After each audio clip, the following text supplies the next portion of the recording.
I'm bored, let's watch YellowFlash. So the title of this video is, what the F is this? Fantastic Four First Steps Cringe is Unbearable. Marvel bets it all on Daddy.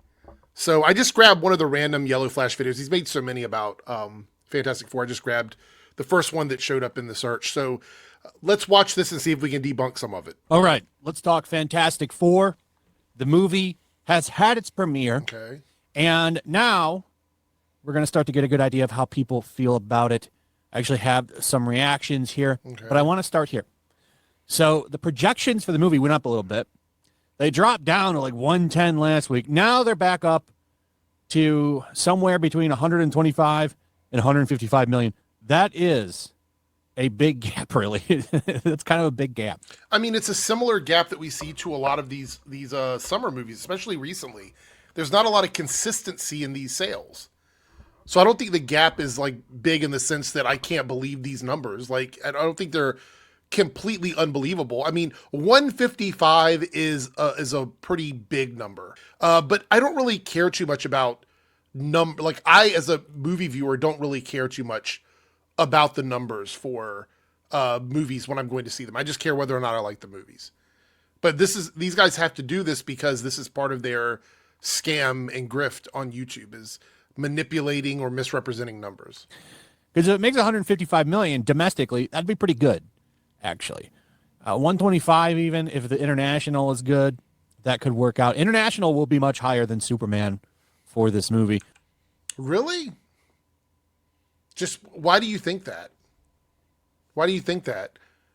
I mean, that's just kind of it's like an unsubstantiated prediction. You're not really, like, where are you getting that information from? I would like to think that it could be higher, but we don't know for sure. There's been movies, I think Doctor Strange 2 didn't perform as well internationally as they wanted. So, you know, I mean, if you believe in superhero fatigue, and, you know, you talk about like Marvel's DOA, nobody loves them anymore. I just think that's randomly making a statement. Like, you don't know that for sure. Superman and a lot of the DC stuff hasn't done as well internationally compared to Marvel. They still have actually kind of lowered this a little bit. Not always. They're blaming Superman. We'll see. Superman's doing great domestically, actually. And I think that because Superman's doing so good domestically, I think it'll probably get more people into seeing Fantastic Four. I don't know about that. It'll probably help this movie. But I got to say, the marketing around this movie has been so weird. We're going to watch some of the marketing for this movie. Like, there's all these people calling Pedro Pascal Daddy and stuff. It's really strange. But a couple of days ago, we got first reactions from the premiere. And I want to point out that what people get asked in interviews and red carpets isn't necessarily like the studio's marketing. Like, the studio's marketing is putting them in front of people to talk to them. Like, the questions that get asked, yes, some of them get vetted, but sometimes they go off script.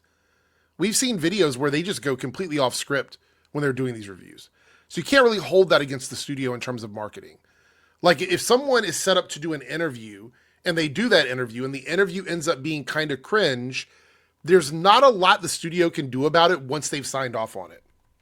Just not a lot. And, well, no, it was a social media embargo that got lifted. So people were telling you their thoughts. Now we're getting social media reactions from the premiere. And, of course, greatest movie ever made from a lot of them. Where? I saw a lot of the social media reactions. Greatest movie ever made? You've got stuff in front of you right now. You need to show us where that was said. Because this feels like a straw man. That's ridiculous. It's like you're going to the highest of highs. Like, you're going to the most praise it could possibly get so you can mock it. I mean, if somebody said that, show it here. But you make it seem like multiple people said it. So I would like to see some of the reviews where people said that it was the greatest movie ever made. I would like to see that. But this one is more interesting. So Film Threat posted a straight out of the theater social reaction here 8 hours ago. It's only a minute long. Let's go ahead and watch some of it. Hey, we just got out of Fantastic Four First Steps. Chris and Alan here. Alan, what did you think? What did I think? I didn't hate it. I think Superman's better, but, you know, look, I think we're all expecting to really hate it. It comes... Why were you expecting to hate it? Why were you expecting to hate it? This is the fucking problem, fam. This is the problem.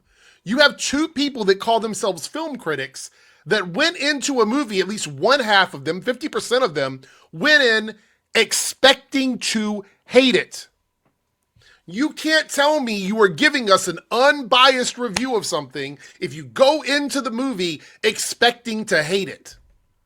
Because that means the movie has to win you back. It has to win you back, and then you're grading it on a scale at that point.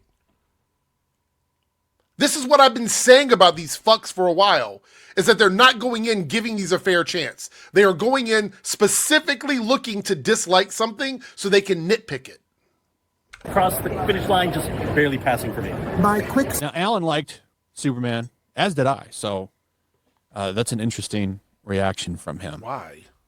Chris has a more in-depth answer here. social media reaction is I think it's a better movie than Superman. I think it's the best thing Marvel's done. That's interesting.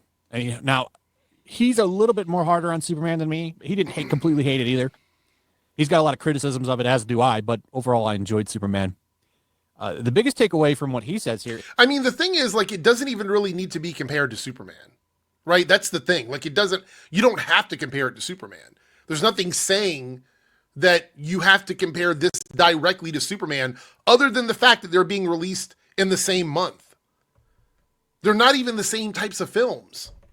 It's just, I don't know. It's so weird. Is that it's actually a serious movie, which that's kind of nice. I'm tired of all the joke shit. Superman was a James Gunn movie. I knew it was going to have jokes in it, but I kind of welcome a lighthearted take on Superman. Fantastic Four, I would like to be serious. I mean, not all Marvel humor is bad. I know that this is the picture that you guys like to paint, is that Marvel's humor is bad. Yeah, there's been bad Marvel humor. Like, Thor Love and Thunder is bad Marvel humor. It's like they let Taika Waititi go too far. But then you look at stuff like Guardians of the Galaxy, specifically like maybe one and two. You can look at both of those and say that those were pretty solid in the fun and funny category that like balances out heart and humor together. So I know that these guys want you to believe that all Marvel humor is bad, but that is just a sweeping generalization. I mean, there's a lot of contextual nuance that needs to be taken into account when you're talking about humor, and they always avoid that. They never want to get into that. I am sick of the Marvel humor at the end of the day, and I guess they dropped a lot of it for this. And that's... Or maybe it was never supposed to be in there in the first place. Did you ever think of that? Interesting. What's interesting about it? Maybe it was never in there. This year, I like And saying it's the best Marvel project of this year, Chris, is it's a very low bar. that it's much more serious. The quippy joke that deflates serious stakes is not present. We will have a full review tomorrow, but it's refreshing to see Marvel take things seriously. I have a lot of problems, especially with the third act. Okay. Galactus is fantastic. Yeah, Galactus looks great. I actually showed this on my social media. Hot Toys put out this is really interesting. Come on. And I don't know if you know what Hot Toys is. They're very high-end action figures. They're 1/6 scale. They did all 4 of the Fantastic Four at once. Usually they don't do that. And this Galactus is massive. That's huge. So that's interesting. But Galactus looks great. The only problem I really have is this stupid female Silver Surfer. But Stupid female Silver Surfer. You know, you can never get through some of these guys' videos without like undertones of sexism, right? That's a problem. Silver Surfer is a female. So because she's a female, that's a problem. Why does it matter? Why is it stupid? We've already gone over this. This is a character that has existed, even if it was only in one run of the comics, has existed in the comics. So if your issue with the character is that the character is a woman, the character is female, whatever, if that's your issue, then that is literally sexist. It's just sexism. Anyway, let's continue. Galactus himself looks awesome. And Pedro did not ruin the movie. That is going to be the biggest thing. Pedro did not ruin the movie. So we will tomorrow. Okay, so it's good reaction there. But what I'm not digging is the marketing for this movie. I want to point out again that the marketing for the movie, when it comes to like a journalist or an influencer interviewing them and uploading whatever clips they want to upload, those are their clips. That is the property of the people that are doing the interview. Marvel doesn't go in, like when these people go in and they say and they do these wacky things, they're not employees of Marvel. They're not employees of Disney. It's very strange. Watch this. Now, this is weird. This is the weirdest shit.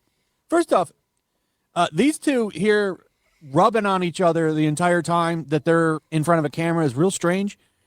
I think she's pregnant. That's not his baby, but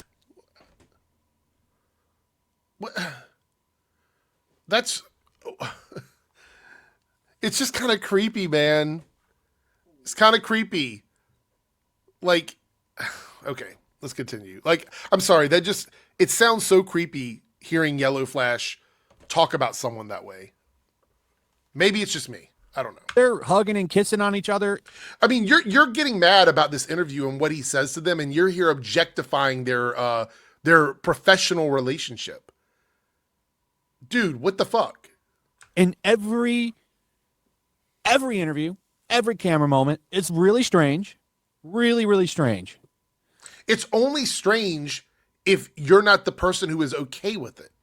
Right? There's this parasocial bullshit with these channels. Like, you're focusing on the real life of these actors and slang and shit like that, other than the content of the film. This is one of those, we talk about the pillars of these guys' channels. This is one of the pillars. Going too fucking far, digging too fucking deep before you even see the fucking movie. That's 3 fuckings. We'll see if YouTube's okay with that. But this is so cringe.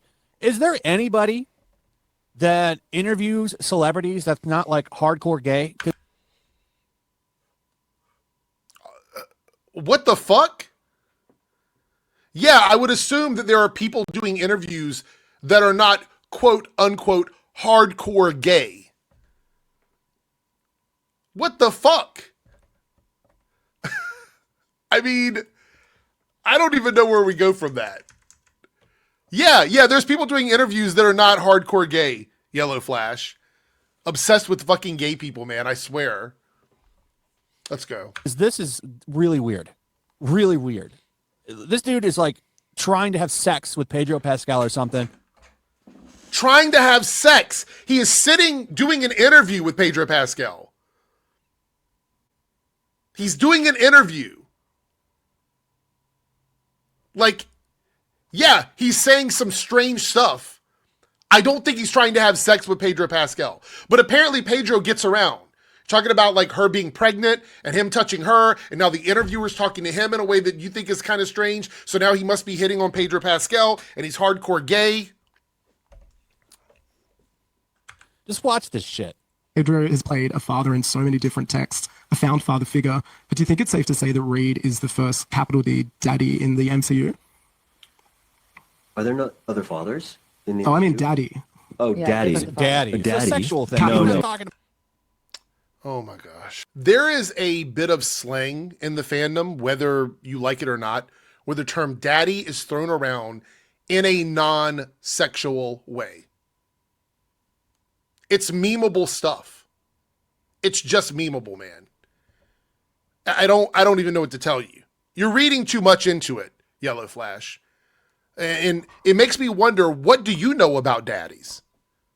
What do you know about it? What do you know about another man wanting to have sex with another man? What do you know about that? Because it's coming off very, very like low-key homophobic, maybe high-key. So you're saying straight men can't make jokes and things like that in interviews, that somehow that makes them gay? Like if he's another straight guy, heterosexual guy making this joke, he must be gay. He must want to sleep with Pedro Pascal, because that's the logical conclusion to jump to. And that gay men must just be inherently sexually aggressive, because that's what gay people do. This is like bigotry disguised as observational commentary about this man, about Pedro. Like queer-coded reactions in the fandom, interactions in the fandom, are pretty common now. Because just like anything and everything, straight white culture appropriates stuff. They take things from communities and they start using them. And this is another one of those times where it's possible that we're looking at some sort of appropriation. But no, like in your mind, this guy must be sexually harassing Pedro Pascal. It's just more anti-LGBTQ stuff. It's more anti-gay stuff from these guys. It's typically they sneak it in. Their viewers don't think much about it. I get it. I see it. I'm going to call it out. About father. He's talking about sex shit, man. Like, what the is this? No. The first capital D daddy in the MCU, no. I would say he's in a group of capital D daddies. There are a lot of daddies in the MCU, if you're asking my opinion. Tony Stark's pretty daddy. Tony Stark is about the movie or characters. You, my dude, are talking about this as well. So don't tell them to stay on script when you can't even stay on script. You are accusing the movie of being bad or possibly having an issue because of this.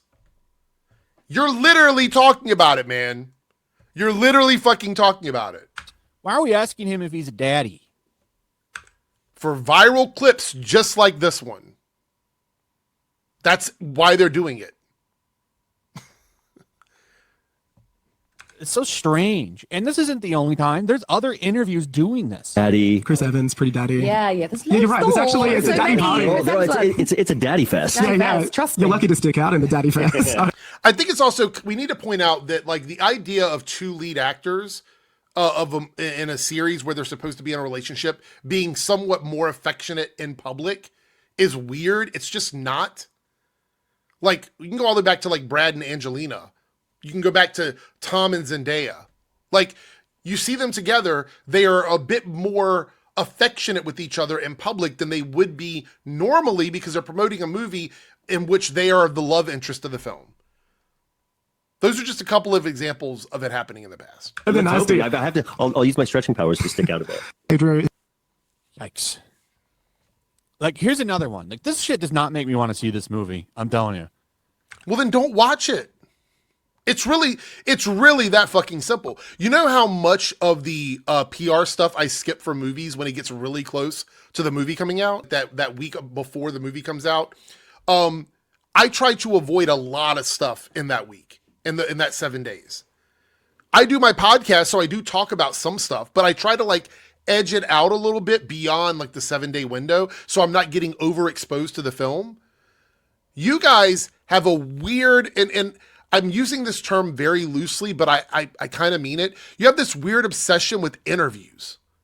You guys have this weird fucking obsession with interviews about movies and TV shows that you think you're going to dislike, where you just have to like scour through hours and hours and hours of the most boring clips, the most boring interviews until you find one where you think you can milk your viewership off of it. It's really strange fucking behavior because you're not watching it because you're fans. You're not watching it because you're excited for the movie. These clips from these different little places are made for those people who are already engaged with that content to get exposed to the movie. I've talked about this in detail. When they go on a morning talk show to advertise the Fantastic Four, they show a clip or they have some sort of interview going on there. They do that for the fans of that particular type of show so that they will be aware of the Fantastic Four. When they go on a late night talk show, they're doing it for that group of fans that may not be aware about the Fantastic Four. When they do these little interview clips that get uploaded to these websites, they're doing it to connect to all those different fans. This media, believe it or not, is not actually intended to be watched. Like, all of it is not intended to be watched by every single fan of the Fantastic Four. There's a few select groups that probably do engage with all of this, but the fandom at large, like the big amount of the viewing audience that's going to see this, is not going to watch every single 1-minute interview they have. They're not going to watch it.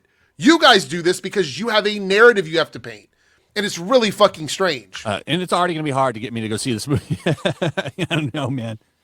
But this shit is so strange. Listen, these are gorgeous. I think he's got to be gay. Because no. Has a woman's hand on his neck caressing him. he's got to be gay.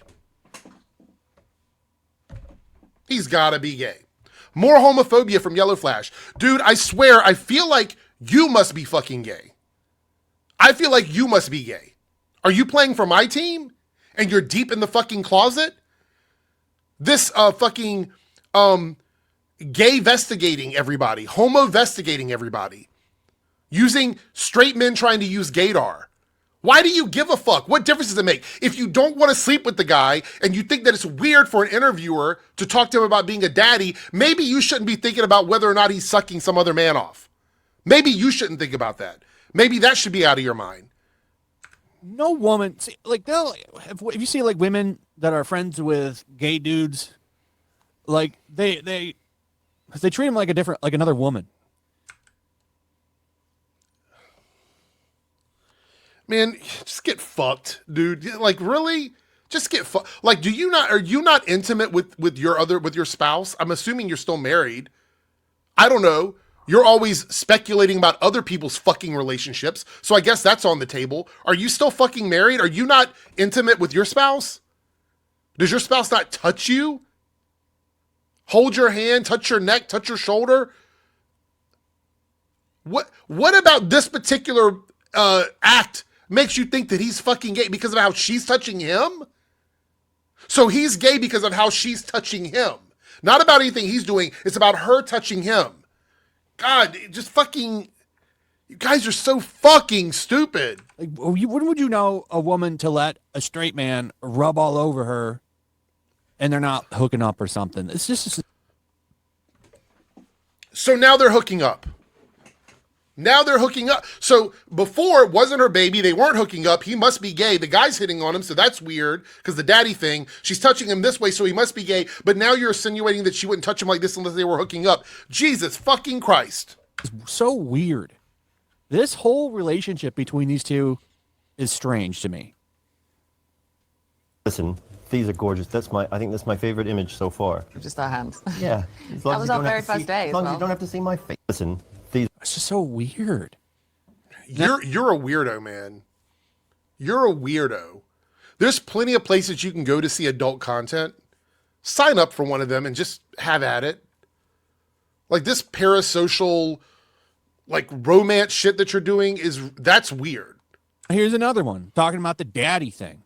You're famously the daddy of the internet. We thought maybe it'd be you telling people off. The daddy of the internet. What is this? You covered this shit. You guys covered it.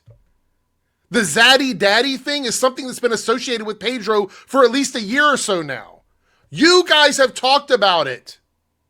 You're acting like this is coming out of nowhere. It's literally part of his brand and marketing. Dishonest, intellectually dishonest pieces of shit. Can you ask, like, does the stretching powers make you exhausted or some shit? Because that's corny. That's just as corny as the daddy shit, man. This is a press tour where people are trying to get viral clips. And guess what? It's working because you're finding them and you're talking about them. Congratulations. They prove their point. When idiots like you can stumble upon it, it worked. I don't know. Can you ask something other than him being a daddy? Can they go 2 seconds without touching each other? I mean, you're cherry picking clips. My dude, you're cherry picking clips, meaning that you have selected what we're going to watch out of hundreds and hundreds of clips of them. You have cherry picked the clips that you want to talk shit about. So I'm sure there's other interviews, because I've seen them, where they talk about things that are not daddy or any of this other stuff. But you've decided that you need to paint a narrative. Therefore, you are finding the clips that you want to use in your video. Interesting. There was another video I wanted to show where they're posing for photography at the premiere. And they're rubbing all over each other in that too. It's very strange. Rubbing all over each other. I've never seen anything like this. Rubbing all over each other. Okay. Sure. Everyone's acting like it's normal. She is pregnant. I'm almost positive it's not his kid. Let's do this. I'm going to look now and type, is Vanessa Kirby pregnant into Google? Yes, Vanessa Kirby is pregnant and expecting her first child with her fiance, Paul. Wow. Interesting that I can literally find that out as you watched in live, in real time, not live, real time. I was able to type that and figure it out in 5 seconds. It's like you're so fucking lazy, you can't even open another tab up and do that because, say it with me, everyone, you have to paint a narrative. So was this other dude like okay with him rubbing all over his woman? It's so weird. It's possibly because he knows there's nothing happening. And he understands that this is the relationship the two of them have. And he's okay with it because he's not fucking worried about it going south. He's not a weirdo incel who thinks that his woman is cheating on him every 5 seconds because she's close and affectionate with another person who happens to be a man. He's not a weirdo like you guys. What is going on with these two? What is so? I mean, you said he's gay. You said Pedro's gay. So he's gay and straight and cheating with Vanessa Kirby on her husband. So he's all of those things. I mean, you can't even get your story together. Worst investigator of romance ever. We'll see how this movie does. I think it'll probably do okay. I don't think it's going to blow the doors off of the box office. I think it'll probably do all right. I don't think it's going to bomb like Thunderbolts and Captain America, Falcon, whatever, the Brave New World.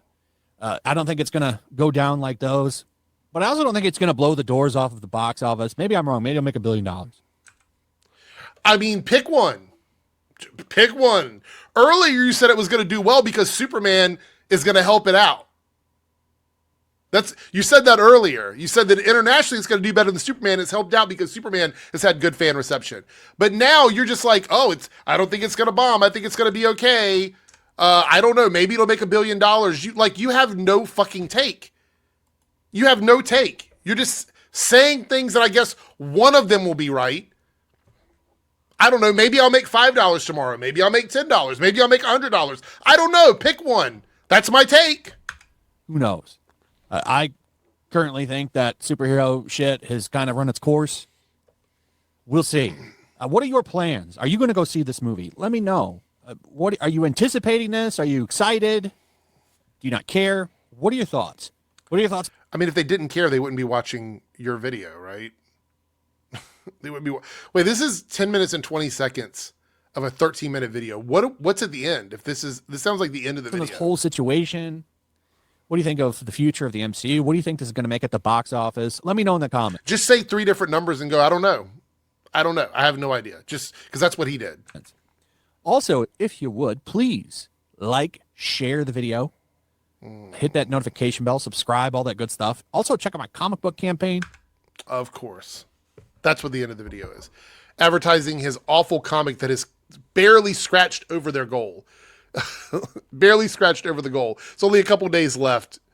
Barely got over that goal. I mean, if you ever wanted to know, by the way, it literally has the wrong name on it.